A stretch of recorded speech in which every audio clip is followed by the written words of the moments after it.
Hi, everybody. Welcome to week 13. We are getting down to the wire. So thank you for getting in your NEPD forms, and thank you for the really good questions that you have been asking about your portfolio assignment. In previous videos, I discussed that assignment quite a bit, but if you have more questions, please feel free to go ahead and ask them, and as usual, just focus on achievements, not what you're planning on doing in the future. All right. The huge thing is gone off my hand. Now I'm down to this little splint. Oh my gosh, still hurts like crazy and at least twice the size of my other thumb. But it'll be worth it in the end. That's what we tell our patients, right? It'll be worth it in the end. All right. So this week we are focusing on competency 7, engaging in scholarship. Now, depending on your role within either the clinical or the academic setting, the size and focus of either the clinical or academic setting, scholarship can really look very, very different.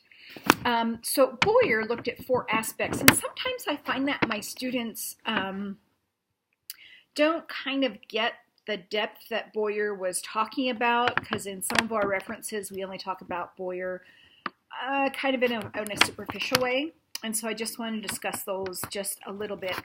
So first we have the scholarship of discovery, right? And that's what we often think about when we talk about traditional research and then subsequent publishing, right? So some universities do still have this requirement, but it's definitely seen in graduate departments, not as much in undergrad, and definitely much less so in ADN programs.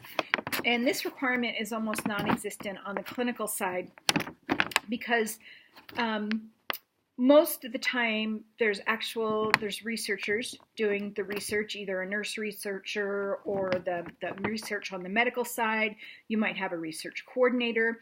And so you're typically not asked to do pure discovery research as a clinical educator. So that one's probably a little bit less. In some of the major universities, though, in some of the graduate programs, they really want you to have a funded line of research to put out so much publishing or speaking or posters or that sort of thing every year. So it can get a little intense. The scholarship of teaching is the one we use most, both in the academic and the clinical arenas. It's about searching for and applying innovative teaching strategies and seeing if they work. I know some of you last week were talking a little bit about trying to get that creativity into your teaching and to move a little bit further away from the lecture, the PowerPoints, more active learning strategies. So this is where that comes into play. And in this process, we might actually conduct action research. And I'm going to include 2 articles. They're not too long. One's about action research in education. One is about action research in a hospital.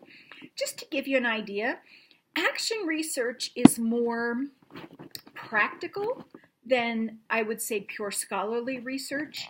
It's really meant to help define or quantify what is happening in a particular clinical arena, or to see if something's working or not in the clinical arena. So I'm going to attach some information in that. Maybe we can talk about that a little bit, because we do see action research in the academic arena. Even for yourself, is this new teaching strategy working? Is this new approach to a particular assessment working? In the hospital setting, is our nursing orientation, is that working? If we've recently implemented new teaching on equipment or a new procedure, what kind of incident reports or complications are we having due to that? So you really might see some action research in both of those settings. And this can also apply to preparing for accreditation regarding either the accreditation of a nursing program or the accreditation component of a clinical accreditation of some sort. So anyway, I just wanted to let you know. Yeah, I wanted to let you know about that. So then we get on to the scholarship of integration.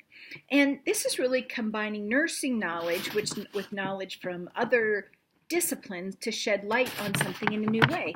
And nursing has long pulled from other disciplines. We know that, sociology, psychology, all sorts of things that we pull from because we're a holistic practice discipline, right? So an example of doing this in a very deliberate way would be creating an interdisciplinary education offering, an interdisciplinary course, an interdisciplinary service project, something like that, that really has the focus of pulling strengths from various disciplines together and, if possible, including those disciplines. So it's kind of an interesting process that way. Then the last one is the scholarship of application. Okay, this is applying knowledge and research really to practice. And this may involve taking part in policy development, developing care pathways is one way to put it, clinical manuals, obtaining a clinical certification, or maybe developing an in-depth clinical case study. So it's basically applying knowledge and research to clinical, but doing it in a deliberate and scholarly manner. I find that all these types of scholarships are really stimulating for me. It keeps me fresh and going and forward thinking, and it also has to do with our previous components of competencies, lifelong learning, CQI, that kind of stuff. So we can never just kind of sit back and rest on our laurels and say, oh, gosh, I do that really, really well. I'm not going to change anything else in my teaching strategies. I'm just going to keep going with this. Well, that doesn't really work. Okay, so if we look in our text, there are a couple other things there. So most of this has to do in some ways with one of Boyer's area of scholarship, like evidence-based teaching and evaluation practices. And one thing I will say, I think your book talks a little bit about not having as much evidence for some of the teaching practices like active learning strategies. Remember, this book has been written quite a while ago. So since then, there's been much more nursing research, nursing education research, and now we really do have a lot of evidence to back up those strategies that really engage our student, that are really student-centered, student-focused. Okay. Disseminating nursing and teaching knowledge, and that might be, I know when I was in a community college, we had some professional development days where faculty members would share different things they were doing in their classroom to make us aware of things. That would be kind of an example. One here that might be a little surprising to you, or maybe if you didn't recall it from before, is proposal writing. And sometimes we do get involved for proposal writing. If you particularly are in a not-for-profit clinical setting, or especially a nursing program. I remember helping folks writing grants for equipment for a lab, things that we wanted to bring in. Sometimes there are grants available for enhancing the technology, or sometimes maybe you're just putting together a defense or rationale to put together a budget proposal. That's kind of a little bit similar. And so every once in a while, you might be asked to do something like that. And then demonstrates quality as a scholar. I think you guys all do that. You're all in your master's program, for goodness sake. Integrity, courage, perseverance, vitality, and creativity.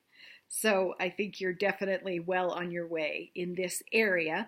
And this is one of those where it's a throughout your career type of thing. It's not like an I'm here and I'm done. Just like a lot of our competencies, right?